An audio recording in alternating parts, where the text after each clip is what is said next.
Halo,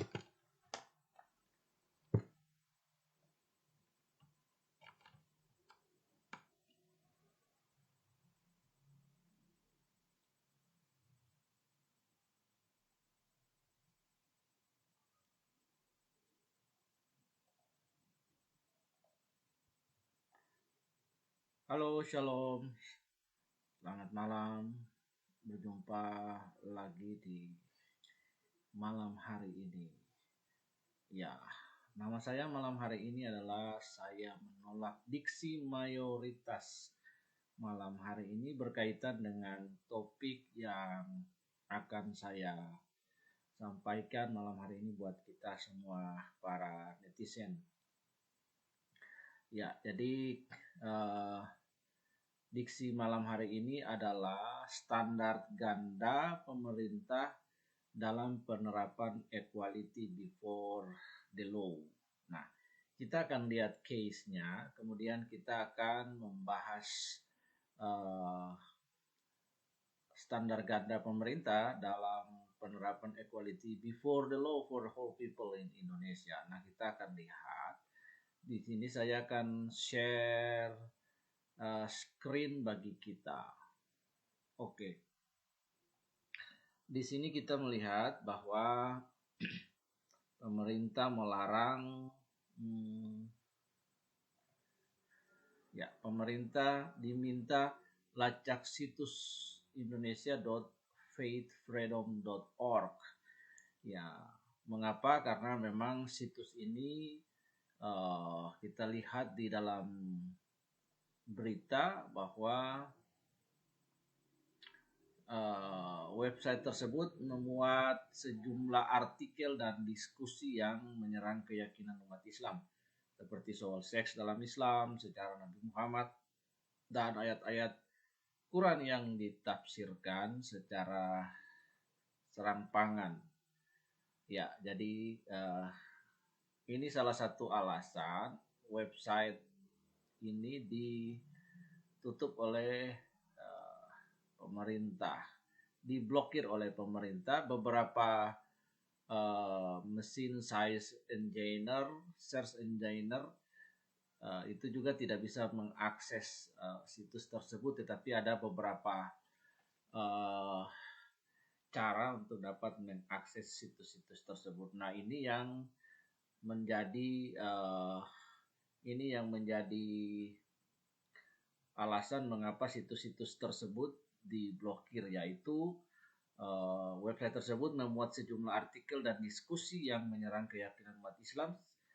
Nah, kemudian ini berita, jadi teman-teman bisa cari, bisa klik di internet, dan teman-teman bisa menemukan mengapa situs Faith Indonesia Faith Freedom, ya, situs Faith Freedom Indonesia ini diblokir. Nah, kita akan menemukan alasan-alasannya di sana. Oke. Ya. Saya akan membagikan kepada kita situs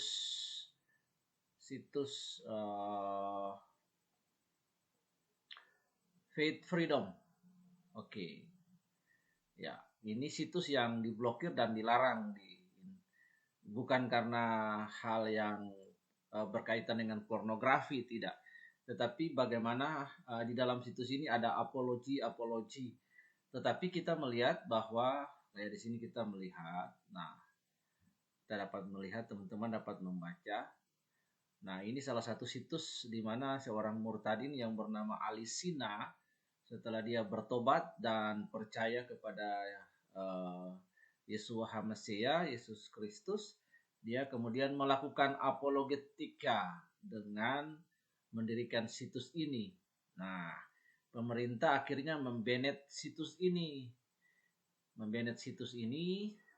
Pemerintah memang tidak bisa menghapus situs ini, tetapi mengunci situs ini sehingga tidak bisa diakses. Tetapi orang yang punya kemampuan untuk bisa membuka blog, dia bisa mengakses baik dengan VPN atau dengan aplikasi-aplikasi yang lain. Kalau ini saya mengaksesnya dengan cara membuka add-ons. Oke, nah di sini kita melihat bahwa pemerintah melarang keberadaan situs ini, ya karena eh, menyerang agama tertentu ya, menyerang agama tertentu, menyerang Muslim. Nah di sini kita lihat lagi salah satu berita yang dimuat, ya,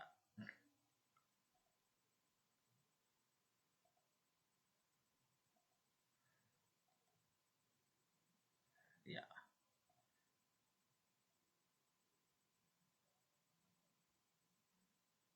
ya,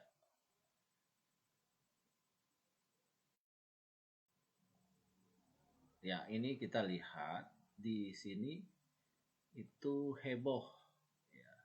Judulnya ada heboh situs Indonesia yang menghina, ya,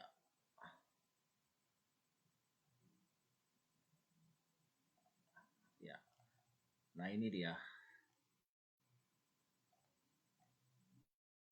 teman.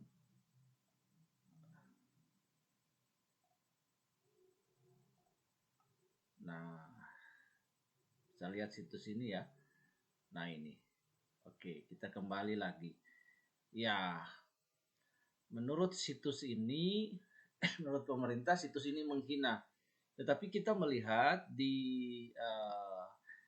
melihat di apa YouTube, kita akan menemukan ada begitu banyak uh, para ustadz yang menghina kekristenan dengan viral di video-video para ustadz mencibir kekristenan, kemudian mereka menghina Kristen itu sendiri, bahkan secara doktrinal juga mereka menghina dan lain.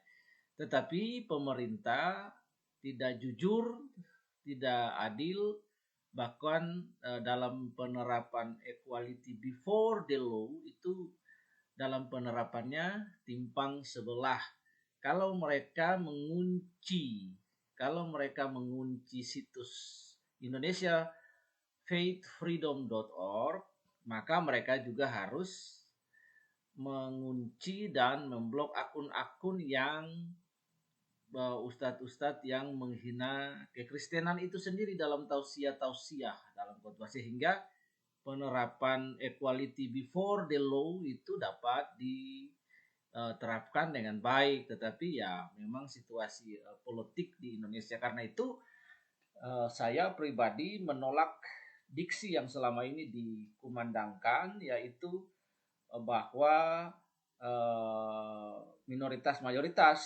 Saya pribadi menolak mayoritas minoritas, karena itu diksi yang dibangun oleh sekelompok orang dan yang merasa banyak. Negara ini bukan negara agama, negara ini bukan sekalipun negara ini bukan negara agama, sekalipun di Indonesia ini ada 5 agama yang menjalankan kepercayaan dan keyakinannya dengan caranya sendiri, diberikan kebebasan. Tetapi negara ini bukan negara agama yang menjalankan pemerintahan berdasarkan agama tertentu. Nah, di sini kita melihat tidak ada undang-undang, tidak ada jurisprudensi, bahkan tidak tercantum termaktub di dalam Undang-Undang Dasar 1945 tentang negara ini adalah negara agama, tapi negara ini adalah negara NKRI. Ya, negara ini adalah negara NKRI, Negara Kesatuan Republik Indonesia. Itulah sebabnya maka standar ganda pemerintah dalam equality before the law dalam menerapkan. Artinya kalau memang mau membantah, memberantas kadrun atau orang-orang radikal dari agama apa saja, maka harus tegas, melarang yang satu juga melarang yang lain, membiarkan yang satu juga membiarkan yang lain, sehingga tidak tumpang tindih di situ. Karena itu saya menolak diksi mayoritas minoritas yang digalakkan oleh kelompok-kelompok tertentu yang ingin dengan caranya ingin menegakkan syariah berdasarkan agama tertentu di bangsa ini. Kita menolak diksi itu. Kalau kita setuju dengan diksi bahwa bahwa sebagian kelompok adalah minoritas, maka mayoritas akan berkuasa atas minoritas dan menerapkan hukum berdasarkan versi mereka terhadap minoritas. Tetapi kalau minoritas itu menolak, karena ada bukti historis, ada literasi, ada literatur, ada legal, bahwa negara ini adalah negara ini adalah negara hukum, negara kesatuan Republik Indonesia, semua warga negara sama di hadapan hukum. Karena itu kepada aparat pemerintah dan juga kepada Kementerian Kominfo yang dalam hal ini ranahnya adalah mengurus proxy internet itu, maka kalau memblokir indonesia.faithfreedom.org, maka harus juga memblokir akun-akun YouTube ya, di mana ada tausiah-tausiah, di mana ada khutbah-khutbah dari ustadz-ustadz yang menghina kekristenan seperti Irene Handono, lalu kemudian ada UAS Ustadz Abu Solo, kemudian ada Felix Yau, dan kemudian Ustadz Yahya Waloni yang menghina kekristenan itu, tetapi akun-akun YouTube-nya dan akun-akun YouTube yang menyebarkan khotbah mereka itu tidak ditutup, sementara Faith Freedom di banned, ditutup. Nah, hanya bisa dibuka dengan trik-trik tertentu yang paham tentang hal ini, misalnya buka dengan VPN, dengan SSH, kemudian dengan add-ons Anonymous yang bisa dibuka VPN untuk bisa membuka jaringan blokir. Nah, kita melihat di sini sehingga equality before the law dalam tataran praktis itu tidak merata, sehingga pemerintah gagal dalam hal ini, dalam konteks ini, bukan gagal sebagai negara ya, tapi gagal dalam konteks yang sedang saya bicarakan ini, dalam mendistribusikan keadilan, mendistribusikan keadilan bagi warganya. Bagaimana gagal mendistribusikan keadilan? Karena dalam equality before the law itu yang pemerintah berat sebelah. Nah, ini karena itu saya akan share bagaimana equality before the law itu dalam tataran kita bernegara. Oke, teman-teman, kita lihat bagaimana penerapan equality before the law. Nah, ini ya, sehingga kita belajar malam ini ya. Di sini kita melihat dalam pasal 27 ayat 1 Undang-Undang Dasar 45 menegaskan semua warga negara bersamaan kedudukannya di dalam hukum. Makna equality before the law itu ditemukan hampir di semua konstitusi negara. Inilah norma yang melindungi hak asasi warga negara. Kesamaan di hadapan hukum berarti setiap warga negara harus diperlakukan adil oleh aparat penegak hukum dan pemerintah. Maka setiap aparat penegak hukum terikat secara konstitusional dengan nilai keadilan yang harus diwujudkan dalam praktik. Praktiknya itu apa? Praktiknya itu adalah kalau pemerintah membanet indonesia.faithfreedom.org, maka pemerintah pada waktu yang bersamaan supaya distribusi keadilan itu merata dalam praktek equality before the law yang ada dalam pasal 27 ayat 1 Undang-Undang Dasar 1945 itu juga dengan membanet, bahkan memblokir akun-akun ustadz yang menghina kekristenan dan menyerang kekristenan, tetapi ini malah dibiarkan. Namun penegakan hukum equality before the law bukan tanpa hambatan. Ada beberapa hambatan. Yang pertama hambatan yuridis, di sini kita dapat melihatnya. Kemudian hambatan yuridis, lalu juga ada hambatan politis. Nah, hambatan politis ini ada kelompok-kelompok tertentu, anasir-anasir tertentu di bangsa ini yang mencoba menggunakan diksi, opini mayoritas minoritas. Saya sendiri pribadi menolak diksi mayoritas dan minoritas karena itu bukan diksi kebangsaan sebenarnya. Bukan diksi kebangsaan, karena kalau diksi kebangsaan itu maka adalah semua orang mempunyai kesetaraan di hadapan hukum. Distribusi keadilan itu harus memadai sampai kepada semua warga negara Indonesia. Jadi saya mendorong kita untuk tidak mempercayai, karena memang tidak dikenal dalam Undang-Undang Dasar 1945, dalam preambelnya, dalam batang tubuhnya. Bahkan dalam penerapan P4 sendiri, ya, dalam penerapan P4 sendiri tidak pernah kita mengenal istilah, bahkan founding father sendiri selalu menggunakan wawasan kebangsaan, yang didasarkan juga pada Bhinneka Tunggal Ika Tanhana Dharma Mangwa.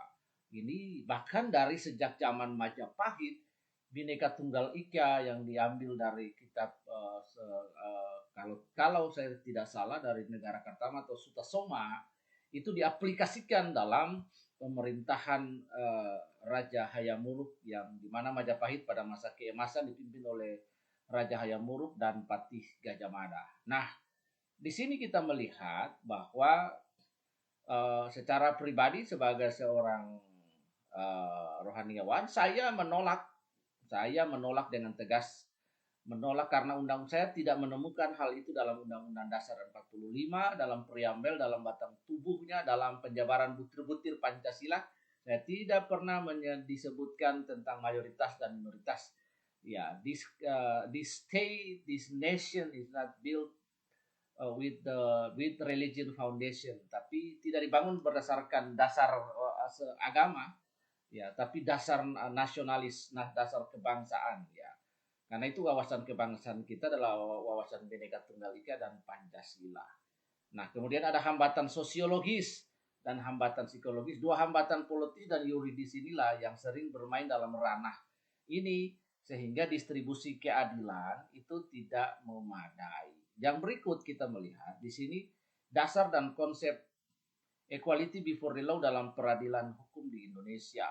Equality before the law selanjutnya, untuk memudahkan penulisan saya sebut IBL, adalah konsep yang sangat universal atau berlaku di mana saja bahkan di dunia ini, dan tekstual bagi hukum. Nah, inilah teman-teman yang kita harus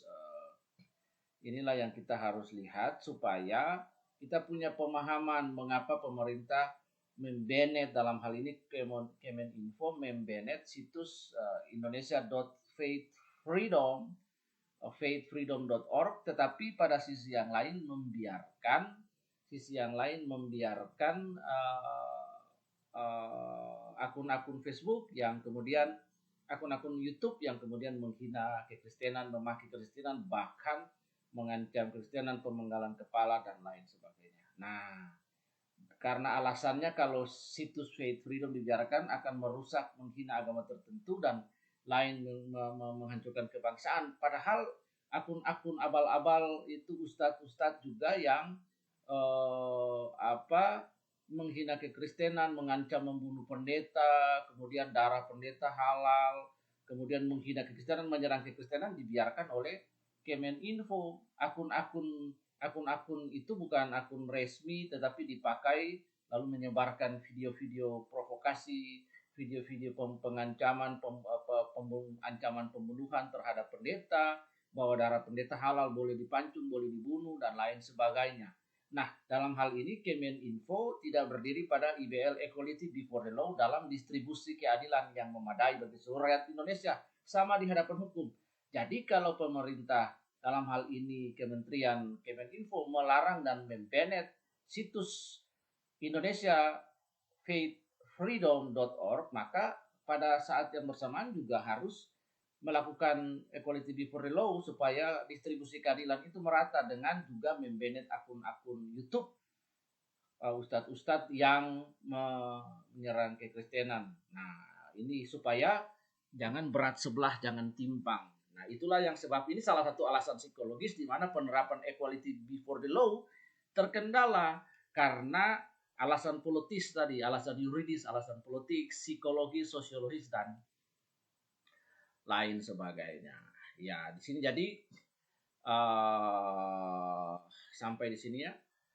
Di sini kita lihat secara universal IBL adalah prinsip hukum dan negara yang mensyaratkan adanya hukum dan diberlakukan bagi setiap orang, sedangkan tekstual IBL tertulis dalam dokumen hukum yang induk aturan hukum menegaskan bahwa aturan hukum berlaku bagi semua orang di tempat hukum tersebut berlaku. Sebaliknya, dari sisi hukum bisa dilihat bahwa hukum tidak membiarkan dirinya hanya untuk menguntungkan sejumlah pihak. Nah ini, hukum tidak menguntungkan sebelah pihak.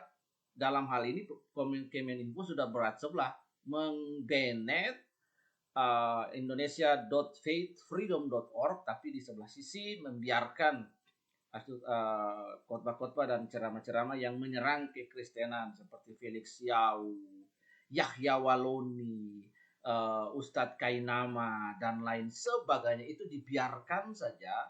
Nah, sementara yang lain di Bennett. Nah, ini penerapan equality below tidak ada. So, ini maka menguntungkan sebelah pihak tanpa alasan sah di hadapan hukum. Jika pengecualian tersebut dilakukan oleh Kemeninfo yang adalah perpanjangan tangan atau distribusi kuasa dari pemerintah, maka menghina konsep hukum itu sendiri. Padahal negara kita berdasarkan negara hukum.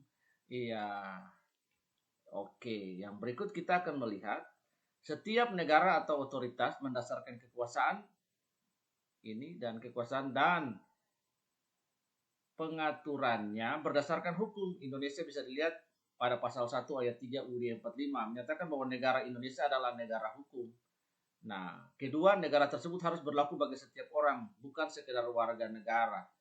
Nah, karena itu saya pribadi menolak yang disebut equality, yang disebut minoritas dan mayoritas, karena tidak ada diksi itu, yang bahkan diksi itu tidak terbesit pun dalam hukum tata negara ini. Nah, kita melihat ya hal tersebut. Lalu berikutnya ini pasal 27 ayat 1, semua warga negara bersamaan di hadapan hukum. Nah, ini kita lihat. Nah, di sini. Ya, ini kita melihat bagaimana kita melihat Ustadz ini menyerang kekristenan. Bagaimana Ustadz ini menyerang kekristenan, mengancam, membunuh, bahkan sempat berkata di videonya itu beredar kiri kanan. Ya, dan bahkan kita melihat video terakhirnya beliau itulah yang memicu pemenggalan kepala umat Kristen di Poso. Nah, ini kita lihat pada ada pernyataan beliau yang untuk pemenggalan kepala yaitu diamini. Nah, di sini kita melihat. Kemudian ini. Nah, ini equality before the law tidak ada dilaporkan. Sampai hari ini juga case-nya menguap. Kemudian ada kasus ini juga dilaporkan ke Mabes Polri atas dugaan penistaan agama. Case-nya juga menguap. Nah, kenapa menguap? Tadi alasan yuridis tadi. Alasan yuridis, kemudian alasan politis, alasan psikologis yang tadi kita lihat. Nah, di sini kita dapat melihat bahwa penghinaan simbol agama dasarnya adalah konstitusional. Mahkamah Konstitusi sudah memutuskan untuk menghargai dan menghormati setiap agama masing-masing. Jadi titik beratnya di sini. Nah, kalau penghinaan agama dasarnya konstitusi, maka penerapan equality before the law itu harus benar-benar adil. Distribusi keadilan itu dalam penerapan equality before the law harus. Karena di situ kita melihat kalau pemerintah menutup dalam hal ini perpanjangan tangan dari pemerintah atau derivasi dari pemerintah itu adalah Kemeninfo yang membanet indonesia.faithfreedom.org, maka pada saat yang bersamaan juga sama harus menutup akses bagi video-video yang beredar di YouTube yang menghina kekristenan, mengancam. Nah, di sini. Nah, ini protes, netizen protes. Polisi tak kejar ya, Waloni UAS Eko pun tadi emang ada apa? Laporin. Nah, kalau Ustadz Yahya Waloni ini sungguh-sungguh bagaimana dia menghina kekristenan. Karena itu di sini kita dapat melihat hal ini. Saya pribadi menolak diksi mayoritas dan minoritas. Mayoritas dan minoritas itu tidak ada dalam Kamus Hukum Bahasa Indonesia. Itu adalah diksi yang coba dibangun oleh sekelompok orang tertentu. Dan kalau kebohongan ini kita percaya lama-kelamaan, kita percaya maka akan menjadi kebenaran. Kalau kita menentangnya, mereka akan berpikir dua kali. Kita menolaknya, kalau kita menerima ada afirmasi positif yang kita terima, maka kita berkata bahwa oh ya saya memang minoritas, maka kesempatan itu akan digunakan oleh mereka untuk menindas yang minoritas, memperlakukan yang mayoritas buruk. Nah, mereka merasa bahwa minoritas harus mengikuti yang mayoritas, padahal negara ini bukan negara agama tapi negara kesatuan Republik Indonesia. Nah, itu yang ingin saya sharekan di malam hari ini. Oke, terus maju. God bless Indonesia. Tuhan memberkati kita semua. Amin.